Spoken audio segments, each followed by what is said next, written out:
Pemirsa, PT Moda Raya Terpadu memastikan adanya perubahan jam operasional MRT Jakarta yang mulai berlaku sejak Rabu kemarin. Ada dua perubahan terkait operasional MRT Jakarta. Pertama adalah jam operasional, di mana perubahan terjadi pada akhir pekan atau hari libur. Pada hari tersebut, MRT Jakarta beroperasi mulai pukul 6 pagi hingga 9 malam. Dengan kata lain, jam operasional MRT Jakarta pada akhir pekan dan hari libur diperpanjang 1 jam. Sebelumnya hanya sampai pukul 8 malam. Perubahan kedua adalah ketersediaan kereta atau jarak antar kereta flat yang kini berubah menjadi setiap 5 menit pada jam sibuk dan 10 menit pada waktu normal. Sebelumnya jarak antara kereta flat pada jam sibuk adalah setiap 10 menit. Perubahan tersebut hanya berlaku pada hari kerja, sedangkan pada akhir pekan kereta tersedia setiap 10 menit.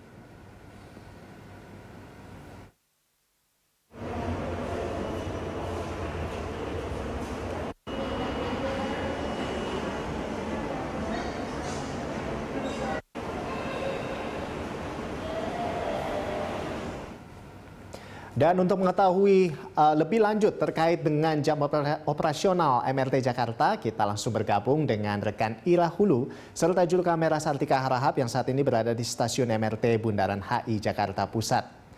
Iya, Ira, kabarnya ada perubahan jam operasional MRT Jakarta. Seperti apa informasinya ini? Ya, Rolando dan juga pemirsa, dari apa yang kami dapatkan, keterangan dari pihak PT MRT ataupun Moda Raya Terpadu Jakarta ini menyatakan bahwa pertanggal 10 Maret 2021 ada sejumlah perubahan terkait dengan jadwal operasional kereta MRT. Yang mana kalau kita lihat ini khususnya perubahan tersebut terjadi pada hari weekend, yakni Sabtu Minggu dan juga hari libur. Yang mana kalau kita lihat bahwa sebelumnya, kalau pada hari sebelumnya jadwal MRT ataupun keberangkatan kereta tersebut dimulai dari pukul 6 pagi sampai dengan pukul 20.00 ataupun pukul 8 malam. Namun kini sudah berubah dari jam 6 pagi sampai dengan jam 21.00 ataupun pukul 9 waktu Indonesia bagian Barat. Yang mana tentu ini sudah ada perpanjangan 1 jam dibandingkan di jadwal sebelumnya. Kemudian kalau kita lihat untuk di hari weekday ataupun hari kerja dari hari Senin sampai dengan hari Jumat, ini belum ada perubahan, yang mana kereta tetap masih beroperasi dari pukul 5 pagi sampai dengan pukul 22 ataupun pukul 10 malam waktu Indonesia bagian Barat. Selain itu juga ada pun perubahan berikutnya ada terkait dengan selang waktu kedatangan antar kereta. Yang mana kalau sebelumnya ini masyarakat ataupun para penumpang harus menunggu sekitar 10 menit untuk selang waktu kedatangan antar kereta berikutnya. Namun pihak MRT ini kembali merubah jadwalnya, yakni untuk di jam-jam sibuk seperti dari hari weekday, hari kerja maksud kami, dari hari Senin sampai dengan hari Jumat, jam sibuk dari pukul 7.00 sampai pukul 9.00 waktu Indonesia bagian Barat. Kini selang waktu kedatangan antar kereta ini hanya 5 menit dari yang sebelumnya 10 menit. Sehingga diharapkan ini bisa menambah produktivitas masyarakat yang memang sehari-harinya menggunakan Moda Raya Terpadu ini.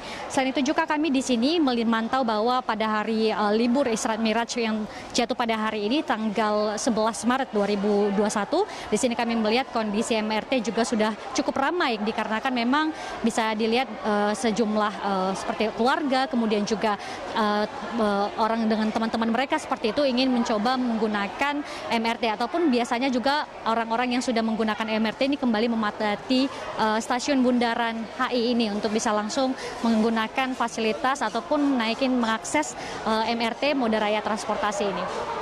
Rolando. Terkait dengan perubahan jadwal dan juga selang waktu keberangkatan kereta MRT ini dari pantauan Anda di lapangan, apakah sejauh ini para pengguna MRT sudah mengetahui terkait dengan informasi ini? Ya, Rolando, tadi kami sempat menanyakan beberapa orang terkait dengan apakah mereka sudah mengetahui perubahan operasional jadwal kereta yang baru saja ditetapkan oleh MRT, yakni kemarin 10 Maret 2021, dan memang ada sebagian yang menjawab bahwa mereka belum mengetahui hal ini, dikarenakan rata-rata yang memang sudah mengetahui ketahui terkait dengan perubahan jadwal operasional kereta itu adalah mereka yang biasanya memang menggunakan MRT sebagai moda transportasi untuk berpergian seperti itu. Kemudian di sini juga kami melihat bahwa penerapan protokol kesehatan juga dilaksanakan dengan cukup ketat, yang mana para penumpang yang masuk dari berbagai halte, salah satunya adalah dari Bundaran Hotel Indonesia, ini harus dicek dulu suhu tubuhnya, kemudian diwajibkan memakai masker, dan juga di sini kami melihat bahwa mereka sudah banyak yang menggunakan QR code, sehingga ini pun mengurangi kontak antara petugas dengan para penumpang. Selain itu juga kami mendapatkan kabar ataupun informasi terkait dengan kapasitas dari kereta, yang mana sebelumnya ini dari sebelum waktu pandemi ini 144 hingga 158 penumpang per keretanya. Namun dikarenakan di masa pandemi ini pihak MRT ini sepertinya memang memangkas 50% kapasitas, yang mana hanya boleh 62 sampai dengan 67 penumpang saja dalam satu kereta, atau sekitar 390 penumpang dalam satu rangkaian kereta. Tentu diharapkan dengan adanya hal-hal seperti ini dan juga pemberlakuan penumpang tidak boleh berbicara satu dengan lainnya di dalam kereta, ini diharapkan menjadi salah satu cara untuk memutus mata rantai penyebaran COVID-19. Demikian, Rolando. Baik, terima kasih Ira atas laporan Anda dan selamat bertugas kembali. Ya, pemirsa, demikian tadi laporan dari rekan Ira Hulu dan juru kamera Sartika Harahap melaporkan langsung dari stasiun MRT Bundaran HI Jakarta Pusat.